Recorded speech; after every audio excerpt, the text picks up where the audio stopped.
Ang katahimikan sa loob ng morgue ay bumalot kay Leah. Mas mabigat pa sa kumot na tumatakip sa pumanaw niyang ina. Isang matalim na tunog ng pagring ng telepono ang pumunit sa nakakabinging katahimikan. Napatalon si Laya, isang numero na hindi niya kilala. Hello? Untag niya. May bahid ng pag-aalinlangan. Kayo po ba si Laya Garcia? Opo, sagot niya, habang patuloy na nakatingin sa mukha ng kanyang inang si Aling Elena. Payapa na ngayon. Ako po si Attorney Reyes, ang abogado ng nanay ninyo. Nagulantang si Leah. Abogado? Hindi pa nakapagsasabi si Aling Elena na may abogado siya. Lalo na't simple lang naman ang buhay ng kanyang ina. May ipinagbilin po ang nanay ninyo bago siya pumanaw. Patuloy ni Attorney Reyes. Mahalaga po itong usapin. Kailangan ko po kayong makausap ng personal sa lalong madaling panahon. Nanlamig ang buong katawan ni Leah. Isang huling bilin mula sa ina? Ano kaya iyon? Ang bigat ng tinig ng abogado ay tila nagbabanta ng isang bagay na malayo sa kapayapaan. May kung anong takot ang biglang sumukdol sa dibdib ni Leah. Hindi pa nga natatapos ang pagluluksa niya sa pagkawala ng ina. Pero heto't may panibagong pasanin na naman siyang kailangang dalhin. Kinabukasan, bitbit ang mabigat na puso at naguguluhang isip. Nagtungo si Leah sa opisina ni Attorney Reyes. Isang matandang lalaki ang bumati sa kanya. May mabait ng ngiti ngunit may seryosong tingin sa mata. Upo po kayo, Ginang Garcia. Ani Attorney Reyes, itinuro ang silya sa tapat ng kanyang mesa. Diretsahan ang abogado. Si Aling Elena po ay may iniwan na huling habilin o will na ikaw lang po ang nakalagay na beneficiary. Natigilan si Leah. Ako lang po. Paano po si Marco? Iyon po ang bilin niya. Paliwanag ng abogado. Lahat ng kanyang ari-arian, nakapangalan na sa iyo bago siya pumanaw. Nagpabalik-balik ang tingin ni Leah sa abogado at sa dokumento. Hindi niya maintindihan. Bakit siya lang? Hindi ba dapat para sa kanilang mag-asawa? May iniwan din po siyang liham para sa inyo. Dagdag ni Attorney Reyes, inabot ng isang silyadong sobre. Unti-unting binuksan ni Laya ang sobre. Ang sulat kamay ng kanyang ina. Anak, kung nababasa mo ito, ibig sabihin wala na ako. Mahal na mahal kita, Laya. Kaya ko ginawa ito.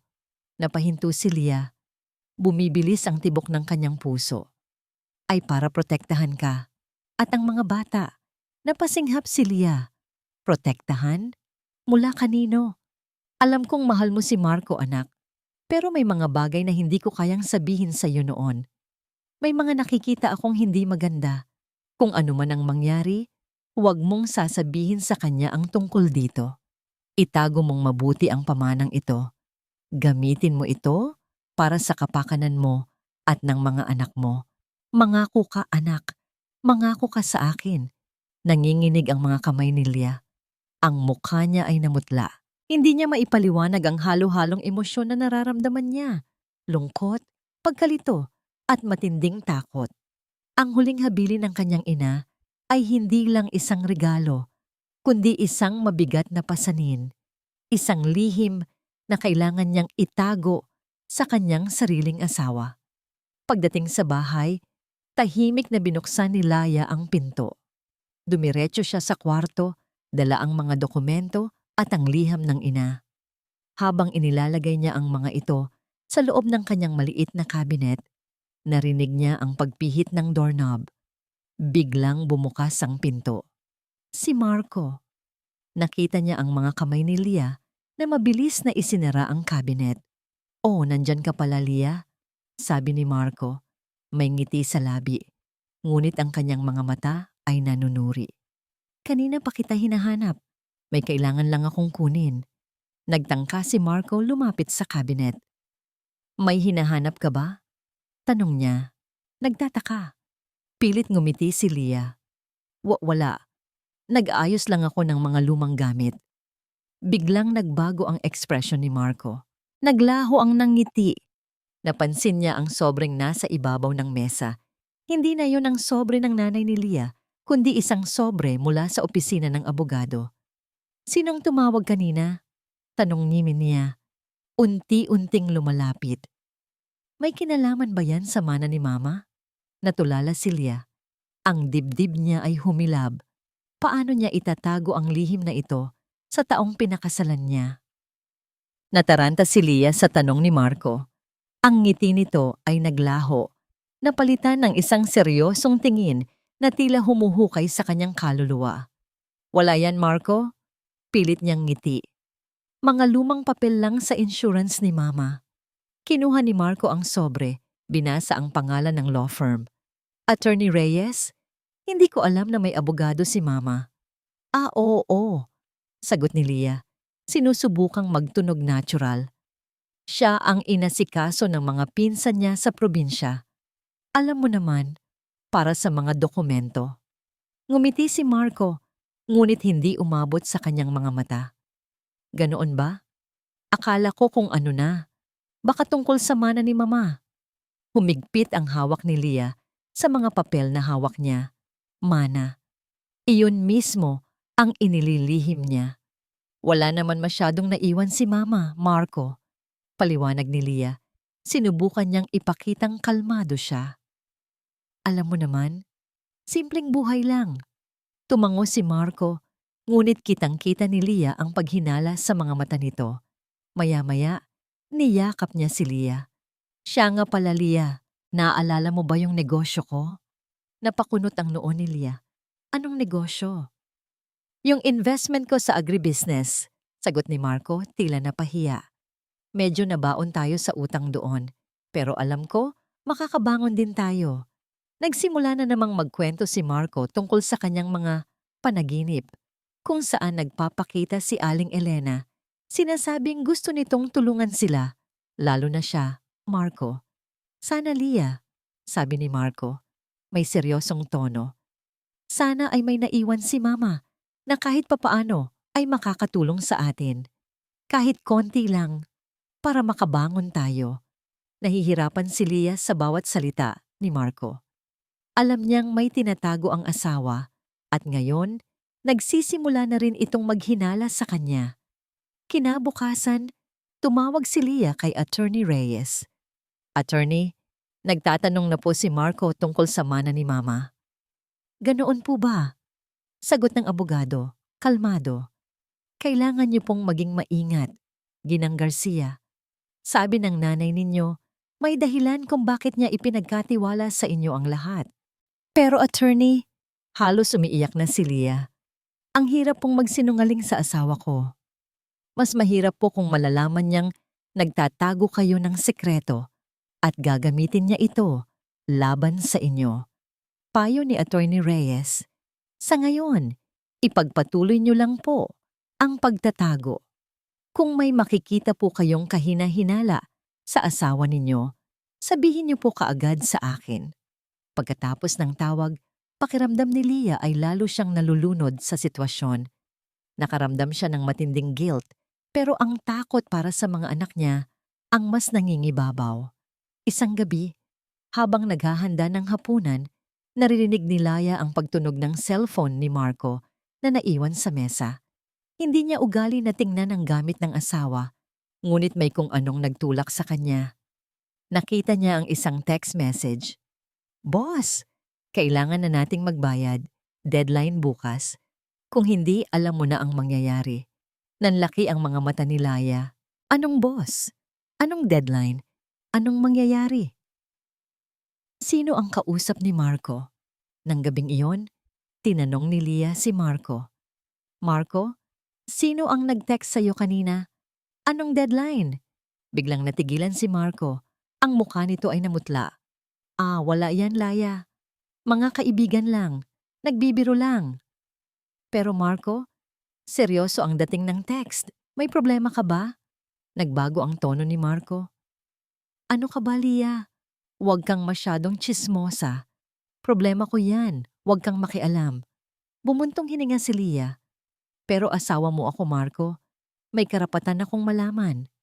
Tumayo si Marco, padabog na ibinagsak ang kanyang cellphone sa mesa. Bakit ba ang hirap mong kausapin, Leah? Hindi mo maintindihan na para sa atin din to. Kung wala ka talagang maibibigay, huwag ka nang makialam. Nagdilim ang mukha ni Marco. Ang kanyang mga mata ay nanliit. Sigurado ka bang walang tinatago, Laya? Dahil kapag nalaman ko ang totoo, hindi maganda ang mangyayari. Ang huling sinabi ni Marco ay tumatak sa isip ni Leah, parang isang malamig na tinig na paulit-ulit na bumubulong sa kanyang tainga. Ang banta sa kanyang mga mata ay hindi niya maalis sa isipan. Ramdam niya ang pader na unti-unting itinatayo ni Marco sa pagitan nila. Kinabukasan, habang inihahatid ni Leah ang mga anak sa school, may napansin siyang kakaiba. Isang itim na kotse nakaparada sa tapat ng gate ng kanilang bahay. Hindi niya ito pinansin sa una. Ngunit pagbalik niya, nandoon pa rin ang kotse. Bumaba ang dalawang lalaki, may suot na itim na sunglasses at may matutulis na tingin. Naglakad sila papalapit sa kanya. "Kayo po ba si Ginang Laya Garcia?" Tanong ng isa. May boses na mabigat. Kinabahan si Leah. "Opo. Bakit po?" "Si Marco po ang kailangan namin," sabi ng isa pa. "May kailangan lang siyang bayaran."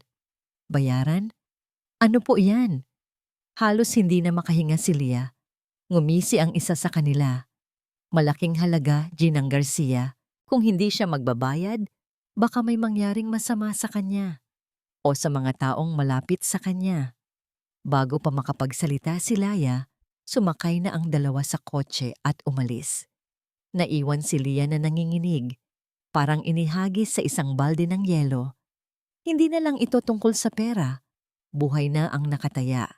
Pagdating ni Marco, hinarap siya ni Leah. "Sino ang mga lalaking yon, Marco? Anong ibig sasabihin ng sinabi nilang kailangan mong magbayad?" Napahinto si Marco sa paglalakad. Ang kanyang mukha ay nagulat. Pagkatapos ay nagalit. "Ano kung pinagsasasabi mo, Leah? Wala akong alam dyan."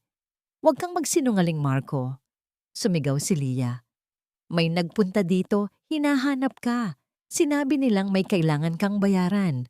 Anong klase ng utang yan?" Bumuntong hininga si Marco, napaupo sa sofa. Ang kanyang postura ay tila bumigay. "Okay, Leah. Sige ho, sasabihin ko na sa'yo." Umupo si Leah sa tapat niya. Umaasa na sa wakas ay maririnig niya ang katotohanan. "May ininvest ako sa isang business opportunity," paliwanag ni Marco. Tila hirap na hirap magsalita. "Akala ko kikita tayo doon.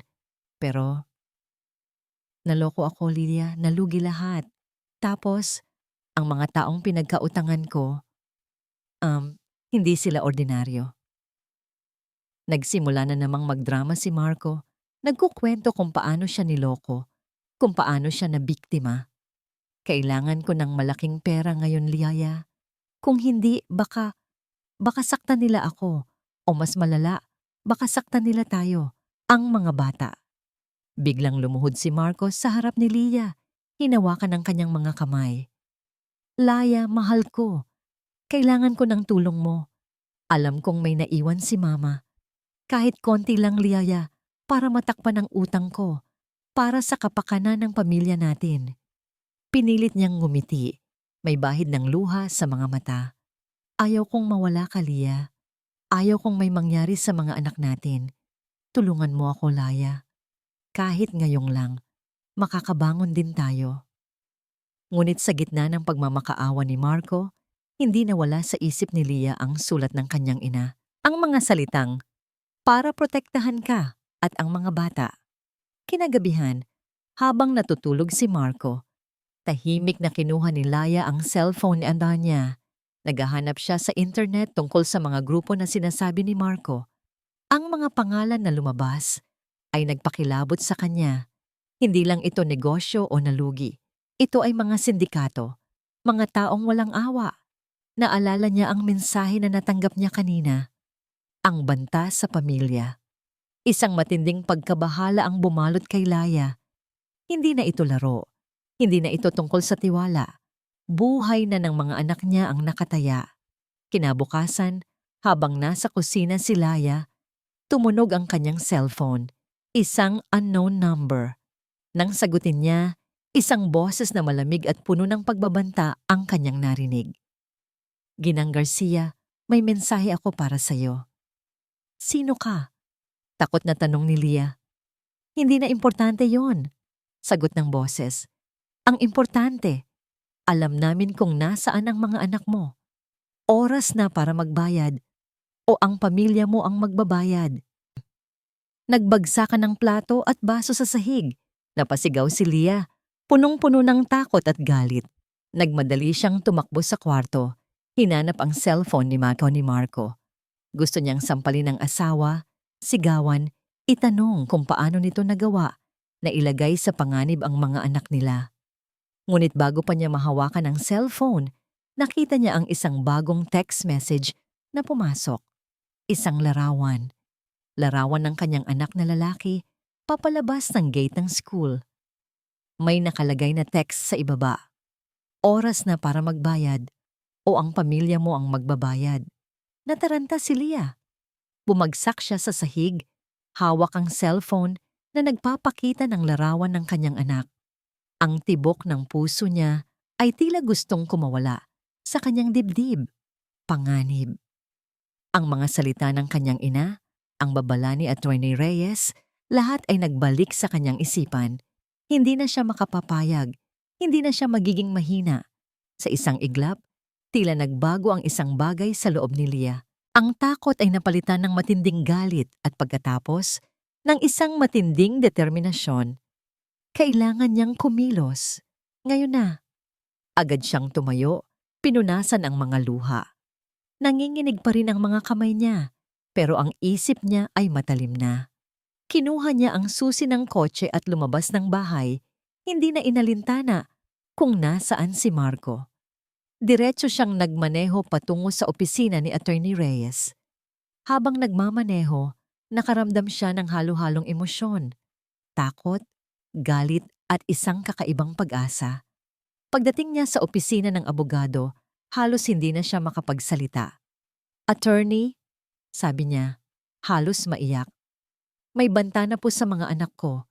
Nagpadala sila ng larawan ng anak ko sa school. Kailangan ko po ng tulong ninyo." Kalmado si Attorney ni Reyes, ngunit kitang-kita niya ang matinding pagkabahala sa mukha nito. "Upo po kayo, Ginang Garcia. Sabihin niyo sa akin ang lahat." Isinalaysay ni Leah ang lahat ng nangyari. Ang pagbisita ng mga lalaki, ang pagbabanta, ang pag-amin ni Marco tungkol sa utang, at ang pinakahuli, ang larawan ng kanyang anak. Matagal na nakinig si Attorney Reyes, seryoso ang kanyang mukha. "Ginang Garcia, malinaw po ang sitwasyon. Kailangan nating protektahan ang buhay ninyo at ng mga anak ninyo. Ang utang ni Marco ay hindi na lang pera, kundi kriminalidad na." "Pero ano po ang gagawin ko?" tanong ni Leah, naguguluhan. "Paano ko po mapoprotektahan ang mana ni Mama at ang mga anak ko?" "May ilang paraan po," paliwanag ni Attorney Reyes. "Una, ang ari-arian na naiwan ng nanay ninyo. Dahil nakapangalan na ito sa inyo, legal po kayong may kontrol dito. Maaari po ninyong ilagay ito sa isang trust fund para sa inyong mga anak, para hindi ito maabot ni Marco o ng kanyang mga pinagkautangan." "Trust fund?" ulit ni Leah. "Opo. Isang account na para sa mga anak ninyo at kayo ang trustee. Hindi ito maaaring galawin ng iba at sigurado na magagamit ito para sa kinabukasan nila," paliwanag ng abogado. "Ikalawa, kailangan nating hanapan kayo at ang mga anak ninyo ng ligtas na tirahan. Hindi na kayo ligtas sa sarili ninyong bahay." Napaiyak si Leah. "Pero paano po si Marco?" "Ang pinakamahalaga po ngayon ay ang kaligtasan ninyo at ng mga bata," mariing sabi ni Attorney Reyes. "Hindi na po ito tungkol sa inyong relasyon. Tungkol na ito sa buhay." Nang umuwi si Leah, iba na ang kanyang pananaw. Tiningnan niya si Marco na busy sa kanyang cellphone.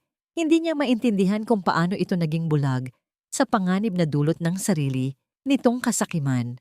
Habang nagluluto siya ng hapunan, Lihim siyang naghahanap sa kanyang cellphone ng mga listing ng apartment sa bahay na malapit sa school ng mga anak niya.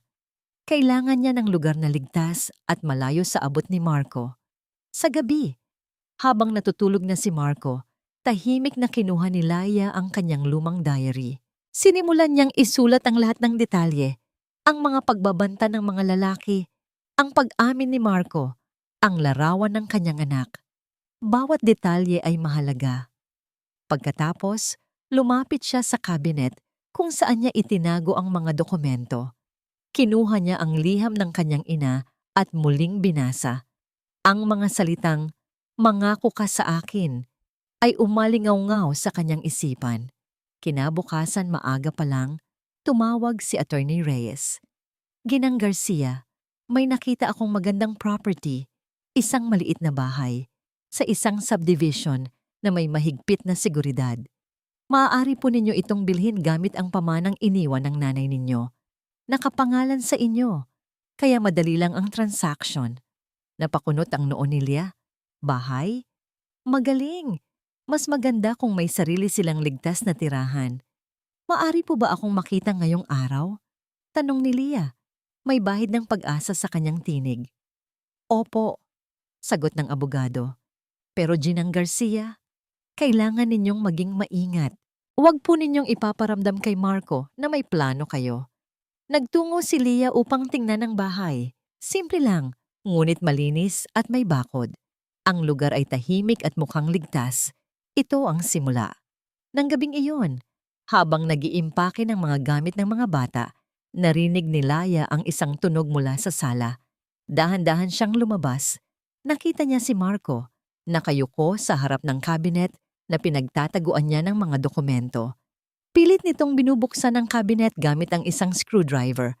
Nagulat si Marco nang makita siya. Ang kanyang mukha ay nagpakita ng guilty, pero agad itong napalitan ng galit. "Anong ginagawa mo, Marco?" tanong ni Leah. Nanginginig ang boses. Tumayo si Marco. Itinapon ang screwdriver. "Wala. May hinahanap lang ako." Sabi niya, may pagbabanta sa tono. "Ang dami mong tinatago, Leah. Ang dami mong sekreto." Ang tingin ni Marco ay puno ng galit. Ang mga salitang lumabas sa kanyang bibig ay parang mga balang tumatama sa dibdib ni Leah. Ang paghahanap niya sa cabinet ay kumpirmasyon ng hinala ni Leah. Alam na ni Marco ang tungkol sa mana. "Wala akong tinatago, Marco," pilit ni Leah, pero nanginginig ang kanyang boses. "Ang cabinet na yan ay para sa mga personal kong gamit." Nginisihan siya ni Marco. "Personal na gamit? O personal na sekreto? Ang dami mo na kasing pinagtataguan, Laya. Pati ang mga pangarap nating dalawa, tinatago mo na rin."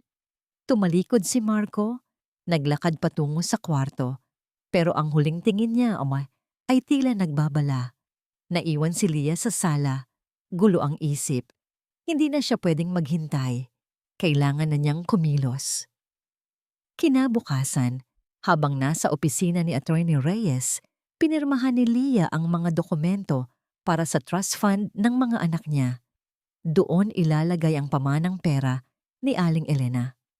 Pagkatapos, nilakad na rin nila ang proseso para sa pagbili ng bagong bahay. "Salamat po, attorney," sabi ni Leah. Pakiramdam niya ay may nabunot na tinik sa kanyang dibdib. "Kahit papaano, may proteksyon na ang mga anak ko." "Walang anuman po, Ginang Garcia," sagot ng abogado. "Ingat pa rin po kayo. Alam kong hindi basta-basta susuko si Marco." Pag-uwi ni Laya, nadatnan niya ang isang sobre sa ibabaw ng kanyang mesa. Hindi yun galing kay Marco. May nakalagay na logo ng isang bangko. Nagtaka si Leah. Bakit may sulat galing sa bangko para sa kanya? Wala naman siyang account doon o anumang transaksyon. Binuksan niya ang sobre. Bumalik ang mga mata niya sa isang pangalan, Marco Garcia. At sa ilalim nito, ang address ng kanilang bahay. Ito ay isang notice of foreclosure. Nataranta si Leah. Foreclosure? Ano ito? Ang bahay nila. Binasa niya ang mga detalye, Ang kanyang puso ay tila tumigil sa pagtibok. Nakasaad doon na ang kanilang bahay ay isinangla ni Marco bilang collateral para sa isang malaking utang. At dahil hindi nabayaran ng utang, ipa-foreclose na ang bahay. Ang bahay. Ang bahay na pinaghirapan nilang dalawa. Ang bahay na akala niya ay ligtas na kanlungan para sa kanyang mga anak. Nanginig ang kanyang mga kamay. Pakiramdam niya ay nawawalan siya ng hininga. Ang pagtataksil ni Marco ay umabot na sa sukdulan. Hindi lang siya nagkaroon ng utang na ilegal. Hindi lang siya nagtago ng sikreto, kundi inilagay niya sa peligro ang bubong na sinisilungan ng kanyang pamilya. Walang sinabi si Marco sa kanya. Walang pasabi na ginawa niya ang ganitong kalaking desisyon. Ang buong pananaw ni Leah sa kanilang kasal ay unti-unting nadurog, nagkalat na parang basag na salamin. Nang gabing iyon, hindi nakatulog si Leah. Ang sulat ng bangko ay nasa tabi niya, isang malagim na paalala ng katotohanan. Pakiramdam niya ay pinagtaksilan siya hindi lang ng kanyang asawa, kundi ng buong pagmamahalan na inakala niyang totoo. Kinaumagahan, dali-daling nagtungo si Leah sa opisina ni Attorney Reyes. "Attorney, tingnan niyo po ito," anya. Inabot ang sulat sa abogado. Ang kanyang mga kamay ay nanginginig pa rin. Seryosong tiningnan ni Attorney Reyes ang dokumento. Ito po ay isang notice of foreclosure, Ginang Garcia. Ibig sabihin po, isinangla ni Marco ang bahay ninyo at dahil hindi niya nabayaran ng utang, kukunin na ito ng bangko. Pero attorney, halos umiyak na si Laya. "Wala po akong kaalam-alam. Ginawa niya ito ng mag-isa." Malinaw po dito na nag-isa siyang pumirma sa kasunduan, paliwanag ni Attorney Reyes. Isang malaking paglabag po ito, lalo na't meron kayong mga anak na nakatira sa bahay na yon. Niyakap ni Leah ang kanyang sarili, pinipigilan ng hikbi. Ang lahat ng pagtatangka niyang protektahan ng kanyang pamilya ay tila walang saysay. Nagawa pa rin ni Marco na sirain ang pundasyon ng kanilang buhay. Sa sandaling iyon, nagkaroon ng malalim na pagbabago sa loob ni Leah. Hindi na ito tungkol sa pagmamahal, pag-asa, o pagpapatawad. Ito ay tungkol sa kaligtasan ng kanyang mga anak. Ang asawa niya ay hindi na niya masasandalan. Kailangan niyang maging matatag para sa mga bata. Nang gabing iyon, habang tahimik na nakaupo si Marco sa sala, tila walang nangyari, tumingin si Leah sa kanya. Sa unang pagkakataon, hindi na niya nakita ang lalaking minahal niya. Nakita niya ang isang estranghero na handang sirain ang lahat para sa sarili nitong kasakiman. Isang malamig na determinasyon ang bumalot sa puso ni Leah. Hindi na ito tungkol sa akin, tungkol ito sa kanila. Ang bawat oras na lumipas matapos matuklasan ang lihim na pagsasangla ng bahay ay tila isang malaking pader na unti-unting gumuguho sa paligid ni Leah. Ang pagtataksil ni Marco ay hindi na lang usapin ng pera o tiwala, kundi direkta ng banta sa kanilang kinabukasan. Hindi na siya pwedeng manatili. Sa ilalim ng takip silim, habang natutulog si Marco, tahimik na kumilos si Laya. Kinuha niya ang 2 maleta at ang backpack ng mga anak. Ilang damit, ang kanilang mga paboritong laruan, at ang mga mahahalagang dokumento na nakuha niya mula sa cabinet bago pa man ito tuluyang masira ni Marco. Bawat galaw niya ay puno ng pag-iingat, tila isang magnanakaw sa sariling bahay. Pinilit niyang huwag gumawa ng anumang ingay. Narinig niya ang mahimbing na paghinga ni Marco mula sa kanilang kwarto. Isang kirot ng sakit ang sumundot sa kanyang puso.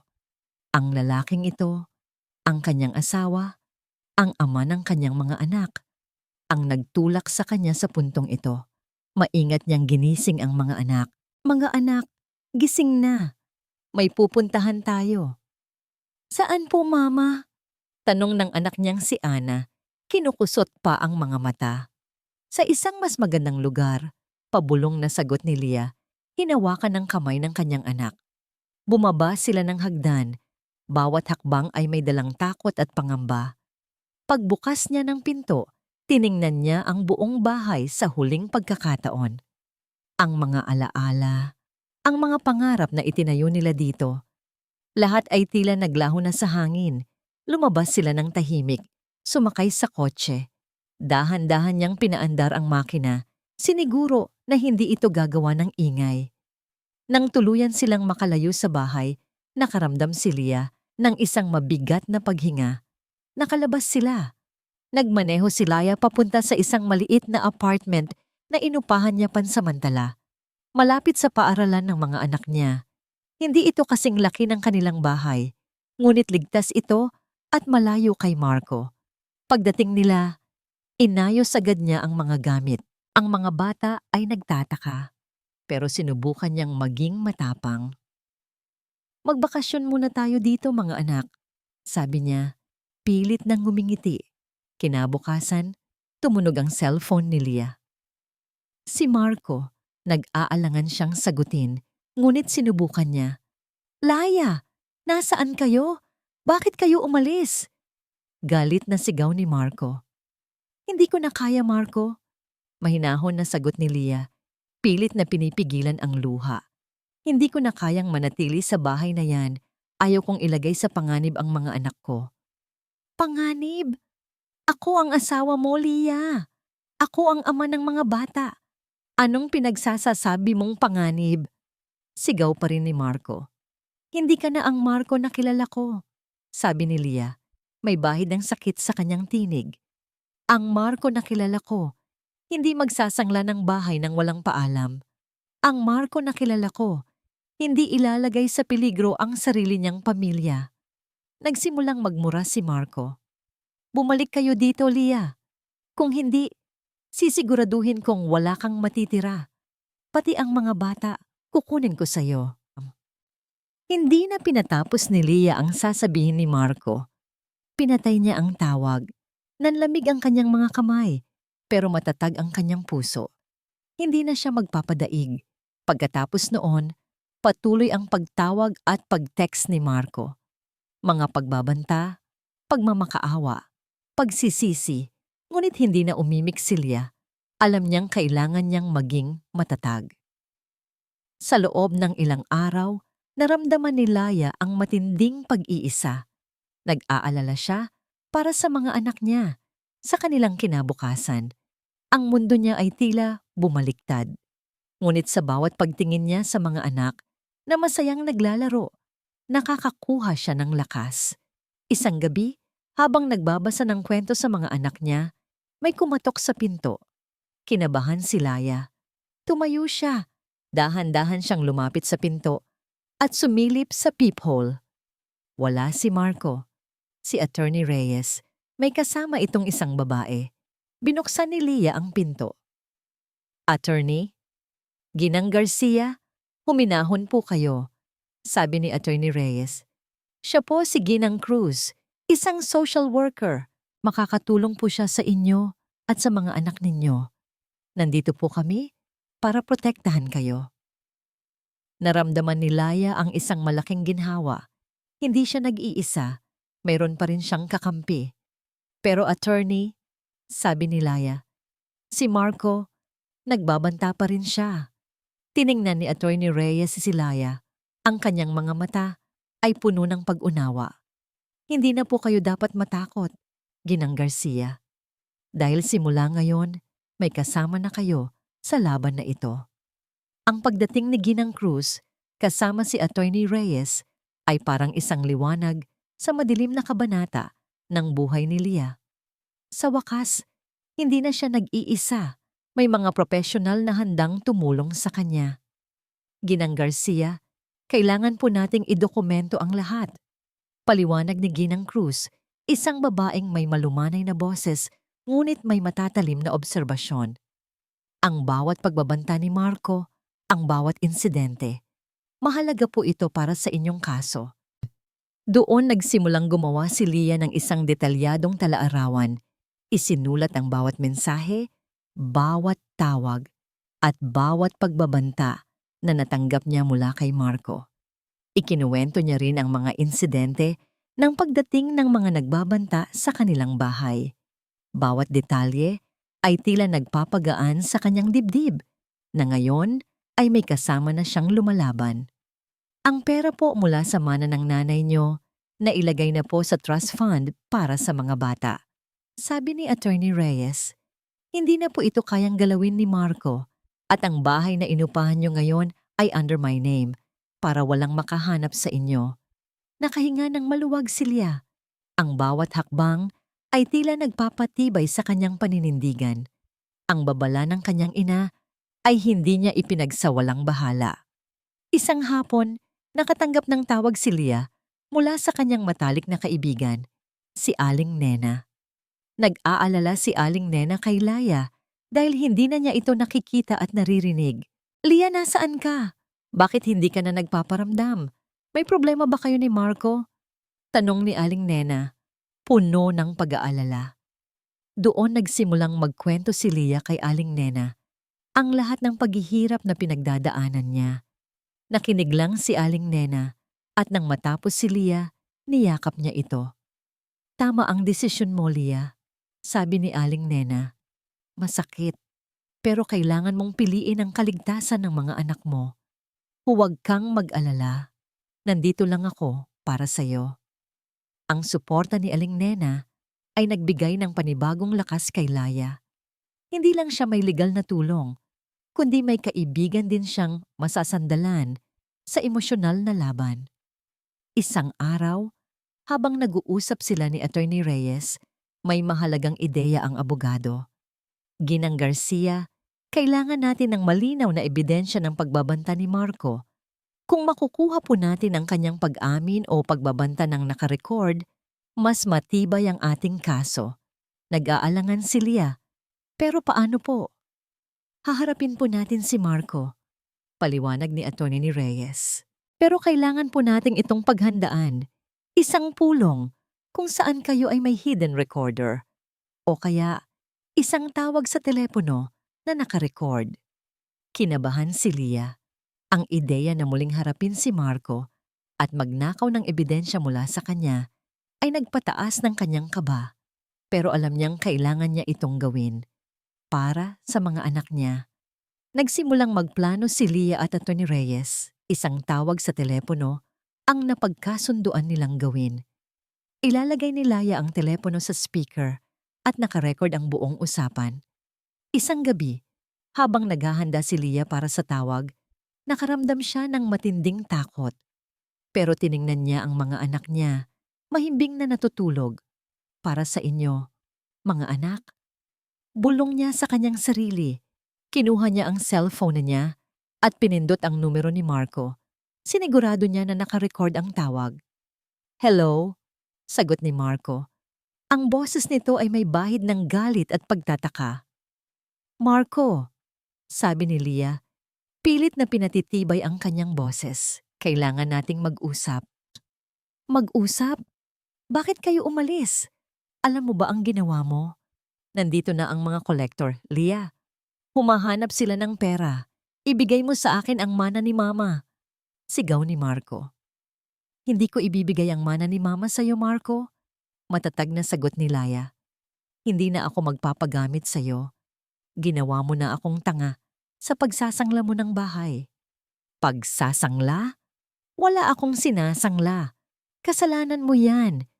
Kung ibinigay mo lang sana ang pera, hindi tayo magkakaganito. Galit na sigaw ni Marco.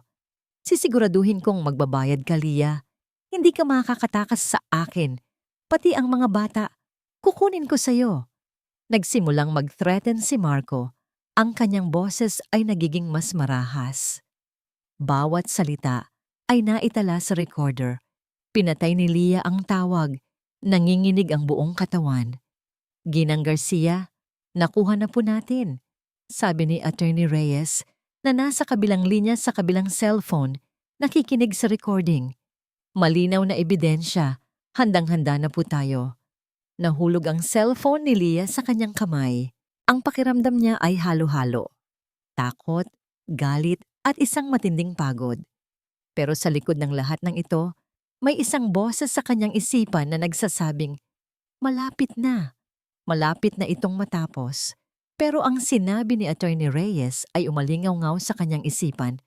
Handa ka na ba, Laya? Dahil malapit na itong matapos o magsisimula pa lang? Sa loob ng ilang araw matapos ang pagre-record ng tawag ni Marco, nagpatuloy si Leah sa kanyang bagong routine kasama ang mga anak. Ngunit sa bawat pagdaan ng araw, may bigat pa rin sa kanyang puso. Alam niyang hindi pa tapos ang laban. Isang hapon, habang naghahanda siya ng merienda para sa mga bata, may biglang kumatok sa pinto. Isang sunod-sunod na malakas na katok. Tila sisirain ang pinto. Kinabahan si Leah. Sino yon? Dahan-dahan siyang lumapit sa pinto. Ang puso niya ay kumakabog ng malakas. Sumilip siya sa peephole. Si Marco. Napaatras si Leah. Paano niya nahanap ang kinaroroonan nila? Laya, alam kong nandyan ka. Buksan mo ang pinto. Sigaw ni Marco. Ang kanyang boses ay puno ng galit at desperasyon. Kausapin mo ako. Kailangan ko ng pera.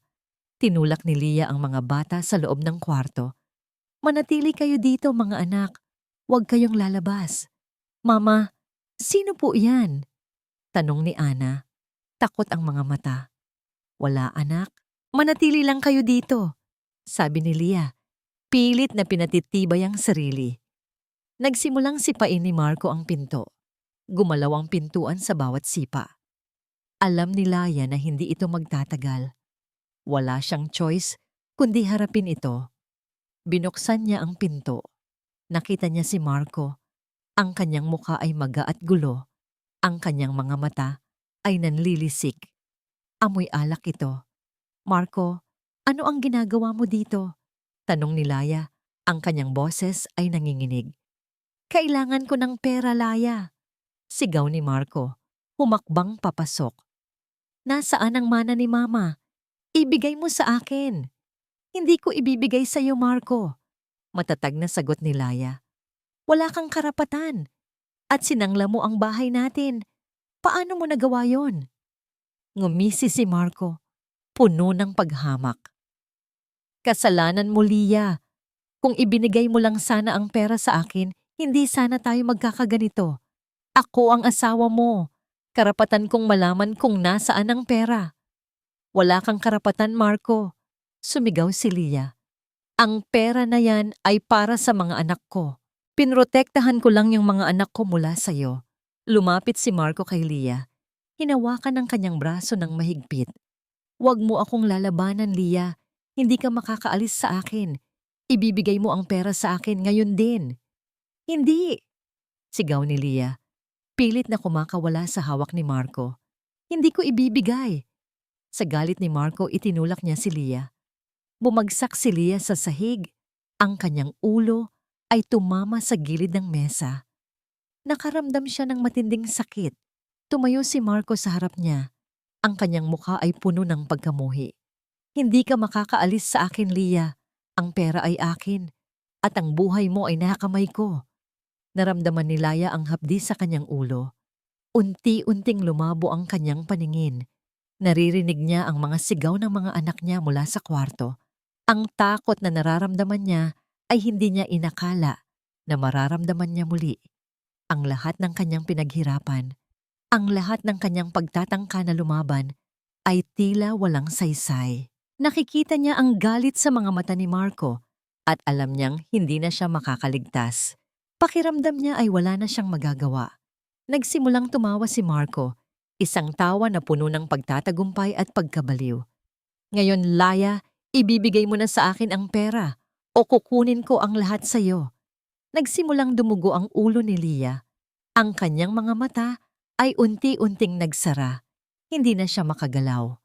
At sa sandaling iyon, nang akala ni Laya ay wala na siyang pag-asa, narinig niya ang isang malakas na katok sa pinto.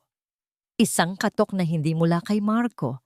Isang katok na tila nagdadala ng bagong pag-asa. Ang sakit sa ulo ni Leah ay matindi. Ang paningin niya ay lumalabo. At ang huling nakita niya ay ang nakangising mukha ni Marco na puno ng kasamaan. Ang tawa nito ay umalingaw-ngaw sa kanyang tainga. at ang pag-asa ay unti-unting naglaho. Narinig niya ang sigaw ng kanyang mga anak mula sa kwarto at iyon ang huling bagay na nagbigay sa kanya ng lakas bago siya tuluyang bumigay. Ngunit sa gitna ng kanyang kawalan ng ulirat, narinig niya ang malakas na katok sa pinto. Isang katok na hindi pamilyar, isang tunog na hindi nanggagaling kay Marco. "Pulis! Buksan ang pinto!" Nagulat si Marco. Nawala ang kanyang mamangisi. Ano? Mabilis na binuksan ang pinto at pumasok ang dalawang uniformed policemen kasama si Attorney Reyes at Ginang Cruz. "Marco Garcia, you are under arrest." Sigaw ng isang pulis. Nanlaki ang mga mata ni Marco. "Ano ang pinagsasasabi niyo? Wala akong ginagawang masama." "May warrant of arrest ka para sa physical assault at threats," paliwanag ng pulis. "Mayroon din kaming recording ng iyong mga pagbabanta at may witness kami sa iyong pagtatangka na mangagaw ng ari-arian." Doon lumabas si Attorney Reyes na may hawak na telepono. "Ni-record po ni Ginang Garcia ang lahat ng inyong pagbabanta, Ginong Garcia, at kami po ni Ginang Cruz ay nakikinig sa labas kanina pa." Nanlaki ang mga mata ni Marco at lumingon siya kay Laya na nakahandusay sa sahig. Ngayon ay naiintindihan na niya. Si Lia ang nagplano ng lahat. "Laya! Traitor ka!" Sigaw ni Marco. Sinubukan niyang lumapit kay Laya, ngunit mabilis siyang hinawakan ng mga pulis. "Manatili ka dyan, sir," sabi ng isang pulis. Lumuhod si Ginang Cruz sa tabi ni Laya. "Ginang Garcia, okay lang po kayo?" Tanong niya. Chinek ang pulso at ang ulo ni Lia. "May sugat po kayo sa ulo. Kailangan niyo ng medical attention." Habang iniimbitahan ang ambulansya, dahan-dahang nagbukas ang mga mata ni Lia. Nakita niya ang mukha ni Ginang Cruz at sa likod nito, si Attorney Reyes. Nakita niya ang mga pulis na kinakausap si Marco. Si Marco, na nakapusasan na, ay patuloy pa ring sumisigaw. "Hindi pa tapos ito, Lia. Babalikan ko kayo. Magbabayad kayo sa akin." Ngunit sa mga mata ni Laya, wala na siyang nakitang takot. Ang banta ni Marco ay hindi na siya inaatake. Ang tanging nararamdaman na niya ay isang malaking ginhawa. Ligtas na sila. Nang ilalabas si Marco, bago pa siya tuluyang isakay sa police car, lumingon siya kay Laya. Ang kanyang mga mata ay puno ng matinding galit at paghihiganti. "Hindi pa tapos ito, Laya. Babalikan ko kayo." Ngunit sa pagkakataong ito, hindi na nag-react si Laya. Handa na siya sa anumang mangyayari. Inalalayan si Lia ng mga paramedics. Habang dinadala siya sa ambulansya, nakita niya ang mga anak niya, nakatingin sa kanya mula sa pintuan ng kwarto. "Mama!" Sigaw ni Ana, umiiyak. "Okay lang ako, mga anak," mahinang sabi ni Lia. Pilit nang ngumingiti. "Ligtas na tayo." Napakiramdaman ni Laya ang lamig ng hangin sa kanyang mukha. Wala na si Marco. Ligtas na sila. Sa wakas. "Salamat po, attorney," sabi ni Lia kay Attorney Reyes. "Walang anuman po, Ginang Garcia," sagot ng abogado. "Ginawa lang po namin ang trabaho namin. Ang mahalaga po ngayon, ligtas na kayo." Habang nakahiga siya sa ambulansya, unti-unting bumalik ang kanyang lakas. Ang pag-asa ay muling umusbong sa kanyang puso. Ang mga araw matapos ang insidente ay tila lumipas ng napakabagal para kay Laya. Matapos makatanggap ng paunang lunas para sa kanyang sugat sa ulo, dinala siya sa ospital para sa masusing pagsusuri. Sa kabutihang palad, ang kanyang pinsala ay hindi malubha. Ngunit ang emosyonal na sugat na idinulot ni Marco ay mas malalim. Sa tulong ni Ginang Cruz, ang mga bata ay pansamantalang nanatili sa bahay ng isang kamag-anak, habang si Laya naman ay nasa pangangalaga ni Attorney Reyes. Ito ang panahon para harapin ang katotohanan sa harap ng batas. Isang linggo matapos ang pag-aresto kay Marco, dumating ang araw ng pagdinig. Kinabahan si Lia, ngunit sa kanyang tabi ay naroon si Attorney Reyes at Ginang Cruz na nagbibigay ng suporta. Sa loob ng korte, Nakita ni Laya si Marco. Nakaupo ito, may posas sa kamay, at ang kanyang mukha ay puno pa rin ng galit at puot. Ngunit sa pagkakataong ito, hindi na nagawa ni Marco na takutin si Laya. Ginang Garcia, ikaw po ay nanunumpa na. Ang lahat ng sasabihin mo ay pawang katotohanan at walang halong kasinungalingan. Tanong ng judge. Opo, nanunumpa po ako. Matatag na sagot ni Lia. Nagsimulang magsalita si Lia. Isinalaysay niya ang lahat. Ang di inaasahang mana mula sa kanyang ina. Ang babala ni Aling Elena tungkol kay Marco. Ang mga pagbabantat ng mga nagpapautang. Ang pagtatangka ni Marco na kunin ang pera. Ang lihim na pagsasangla ng kanilang bahay. At ang huling insidente kung saan siya ay sinaktan ni Marco. Inihain ni Atty. Reyes ang mga ebidensya, ang kopya ng di inaasahang mana, ang kopya ng Notice of Foreclosure, at ang pinakamahalaga, ang recording ng pagbabanta ni Marco. Nang marinig ni Marco ang recording ng kanyang sariling boses na nagbabanta, nanlaki ang kanyang mga mata. Sinubukan niyang magprotesta, ngunit pinigilan siya ng kanyang abogado. Matapos ang mahabang pagdinig, nagbigay ng desisyon ng judge. Batay sa mga ebidensyang iprinisinta at sa testimonya ni Ginang Laya Garcia, napatunayan po na nagkaroon ng sadyang pagtatangka si Ginong Marco Garcia na kuhanin ang ari-arian na hindi niya pag-aari, kasama na ang pagbabanta at pisikal na pananakit. Dahil dito, si Ginong Marco Garcia ay hahatulan ng pagkakakulong at pagbabayad ng danyo sa kanyang asawa. Nagpakawala ng isang malalim na paghinga si Lia. Hustisya. Sa wakas, nakuha niya ang hustisya. Paglabas niya ng korte, nakaramdam si Lia ng isang kakaibang ginhawa. Hindi ito kaligayahan, kundi isang pakiramdam ng kapayapaan. Dinala siya ni Atty. Reyes sa isang coffee shop. Ginang Garcia, nagawa niyo po ang tama. Ang mga anak niyo ay ligtas na. Salamat po, attorney. Sabi ni Lia, ang kanyang mga mata ay puno ng pasasalamat. Salamat sa lahat ng tulong ninyo. Sa sumunod na mga araw, nagsimulang maghilom si Lia. Nakabalik na ang mga bata at unti-unti silang bumalik sa kanilang bagong routine. Kahit na maliit ang kanilang apartment, ito ang kanilang kanlungan. Isang gabi, habang nagkwekwentuhan sila ng mga anak, tiningnan sila ni Lia. Ang nango, ang ngiti ng mga anak niya ay parang gamot sa kanyang mga sugat. Mama, babalik pa po ba si Papa? Tanong ni Ana. Bumuntong hininga si Lia. Sa ngayon anak, hindi pa. Pero ang importante, ligtas tayo at masaya tayo, di ba? Opo, Mama. Sagot ng mga bata. Niyakap siya. Niyakap din ni Lia ang mga anak niya ng mahigpit. Natuto siya mula sa lahat ng pinagdaanan niya. Natutunan niya ang halaga ng pagprotekta sa sarili at sa mga mahal niya sa buhay. Sinimulan ni Lia ang isang bagong yugto ng kanyang buhay. Naghahanap siya ng trabaho, isang posisyon bilang administrative assistant sa isang maliit na kumpanya. Hindi malaki ang sweldo, ngunit sapat ito para sa kanila. Isang hapon, habang naglalakad si Laya pauwi galing sa trabaho, tumunog ang kanyang cellphone. Isang unknown number, nag-aalangan siyang sagutin, ngunit sinubukan niya. Hello? Laya? Ang boses ay pamilyar, ngunit hindi ito si Marco. Sino to? Tanong ni Laya, kinakabahan. Si Mang Tonyo po ito, sabi ng boses. Si Mang Tonyo, ang lumang driver ni Aling Elena. May kailangan lang po akong sabihin sa inyo. Sigurado ka bang ligtas na ang lahat, Laya? Ang tanong ni Mang Tonyo ay bumagabag sa isip ni Lia.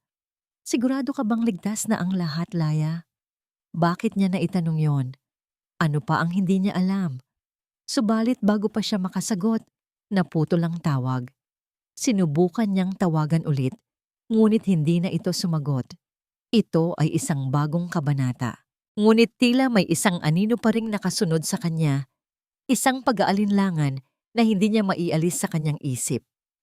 Sa kabila nito, Pinilit ni Leah na ituon ang kanyang sarili sa pagbuo ng bagong buhay para sa kanyang mga anak. Ang maliit na apartment na inupahan niya ay naging kanilang kanlungan, puno ng pagmamahalan at pag-asa. Isang umaga, habang inihahatid niya ang mga bata sa school, nakita niya si Attorney Reyes sa gate. "Ginang Garcia, kumusta na po kayo?" Bati ng abogado. May ngiti. "Mabuti naman po, attorney," sagot ni Leah. "Salamat po sa lahat. May magandang balita po ako sa inyo," sabi ni Ate Reyes. "Ang bagong bahay nyo na binili gamit ang mana ng nanay nyo ay ready na po para sa inyong lipat." Nanlaki ang mga mata ni Leah. Bahay, sarili nilang bahay, na walang bahid ng alaala ni Marco o ng kanyang mga kasamaan. Doon nagsimulang mag-ayos ng gamit si Leah. Sa tulong ni Aling Nena, ang kanyang kaibigan, inilipat nila ang kanilang mga gamit sa bagong bahay. Mas malaki ito kaysa sa apartment. May maliit na hardin kung saan pwedeng maglaro ang mga bata. Ang araw ng kanilang paglipat ay puno ng tawanan at kaligayahan. Ang mga bata ay tuwang-tuwa sa kanilang bagong kwarto. "Mama, may sarili na akong kama," sigaw ni Ana. Tumatalon sa tuwa. Ngumiti si Leah. May luha sa mga mata. Ito ang nararapat para sa kanila. Isang panibagong simula. Naging abala si Leah sa kanyang bagong trabaho. Ang kanyang mga kasamahan ay mababait at masaya siya sa kanyang ginagawa. Sa bawat araw, mas nagiging malakas at mas kumpiyansa siya sa kanyang sarili. Ang pagsubok na pinagdaanan niya ay humubog sa kanya bilang isang matatag na babae. Isang hapon, paglabas niya ng opisina, may naghihintay sa kanya. Si Attorney Reyes. "Ginang Garcia, may kailangan po akong sabihin sa inyo," sabi ng abogado. Ang kanyang boses ay seryoso. "Si Marco po, nakatakdang lumabas ng kulungan sa loob ng ilang linggo dahil sa good behavior at sa kulang na ebidensya para sa iba pang kaso." Naramdaman ni Laya ang malamig na simoy ng hangin. Lumabas na si Marco. Ang banta ay muling bumalik. "Huwag po kayong mag-alala, Ginang Garcia," sabi ni Attorney Reyes, tila nabasa ang kanyang iniisip. "Mayroong na po kayong protection order laban sa kanya. Hindi siya pwedeng lumapit sa inyo at sa mga anak nyo." "Salamat po, attorney," sabi ni Leah. Pilit na ngumingiti. Ngunit sa kanyang puso, may isang bahagi na nag-aalala. Pag-uwi niya, nakita niya ang mga bata na masayang naglalaro sa hardin. Ang kanilang mga tawa ay tila musika sa kanyang tainga. Mahalaga ang mga tawa na iyon. Mahalaga ang kanilang kaligtasan. Sa gabi, habang nag-iisa siya sa sala, kinuha ni Leah ang larawan ng kanyang ina. "Mama, nagawa ko po," bulong niya. "Pinrotektahan ko po ang mga anak ko, gaya ng gusto niyo." Ngunit ang tanong ni Mang Tonyo ay muling bumalik sa kanyang isipan. "Sigurado ka bang ligtas na ang lahat, Leah?" Naramdaman ni Laya ang isang kakaibang kutob. Hindi pa tapos. Hindi pa tapos ang lahat.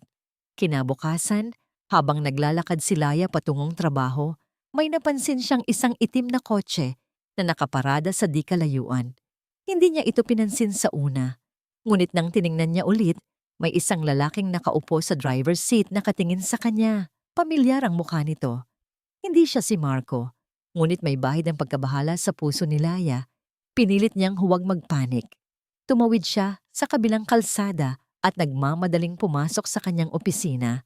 Sa loob ng opisina, tiningnan niya ang labas mula sa bintana. Ang itim na kotse ay wala na. Ngunit ang pakiramdam ni Leah ay hindi pa rin siya ligtas. Ang anino ng itim na kotse at ang pamilyar na mukha ay bumagabag kay Leah sa loob ng ilang araw. Hindi na siya mapakali. Ang pakiramdam na may nagmamanman sa kanya ay nagpatindi sa kanyang pag-aalala, lalo na para sa kanyang mga anak. Isang araw, muling tumawag si Mang Tonyo.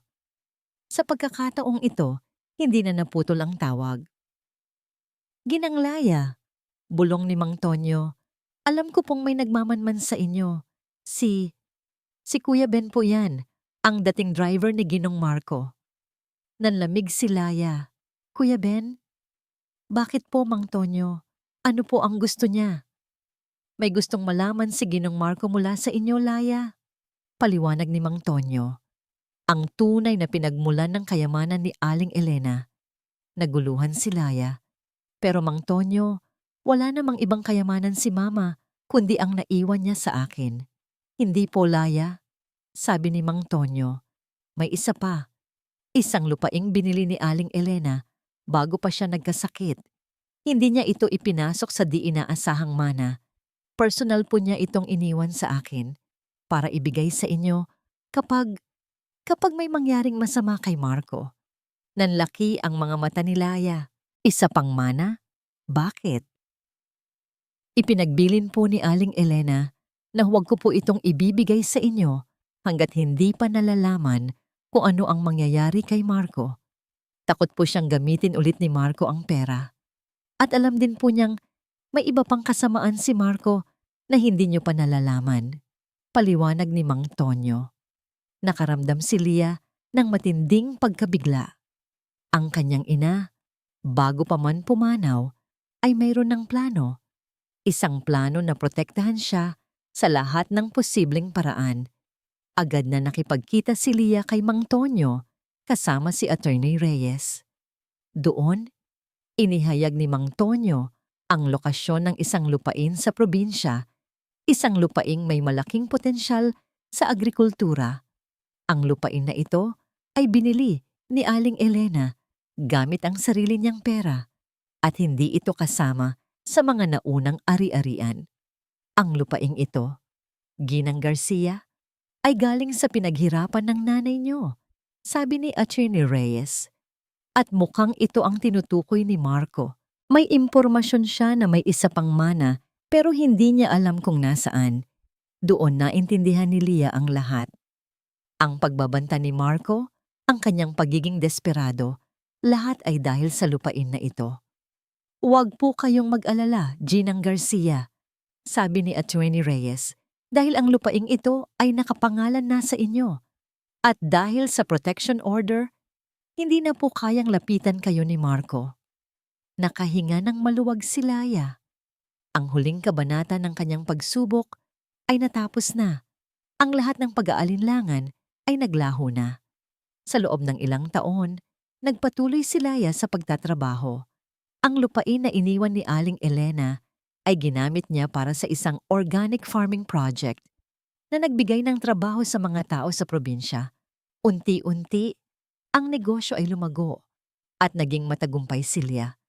Ang kanyang mga anak ay lumaki, matalino at mabait. Hindi nila nakalimutan ang kanilang pinagdaanan, ngunit natuto silang maging matatag. Minsan, sa isang charity event, nakita ni Lia si Attorney Reyes. Lumapit siya sa abogado, may ngiti. Ginang Garcia, ang ganda ng iyong ngiti, sabi ng abogado. Masaya akong makita kang ganyan. Salamat po, Attorney, sabi ni Laya. Dahil po sa inyo, natagpuan ko ang lakas na hindi ko akalaing mayroon ako. Ang buhay ni Lia ay puno na ng kapayapaan at kaligayahan. Wala na ang takot, wala na ang pagdududa. Natuto siyang magmahal sa sarili at protektahan ang kanyang mga anak. Nang gabing iyon, habang nasa hardin ng kanyang bagong bahay, nakatingin si Lia sa mga bituin. Kinuha niya ang larawan ng kanyang ina. Salamat, Mama, bulong niya. Ang kanyang mga mata ay puno ng pagmamahal. Salamat sa lahat ng iyong pagmamahal at pag-iingat. Dahil sa iyo, natagpuan ko ang pamanang walang hanggan, ang lakas na lumaban, at ang pagmamahal na lumago. Ang kwento ni Lia ay hindi lang tungkol sa pagtataksil at paghihiganti. Ito ay tungkol sa paghahanap ng kalayaan, ng kaligtasan, at ng tunay na pagmamahal, ang pagmamahal sa sarili, at ang pagmamahal sa pamilya.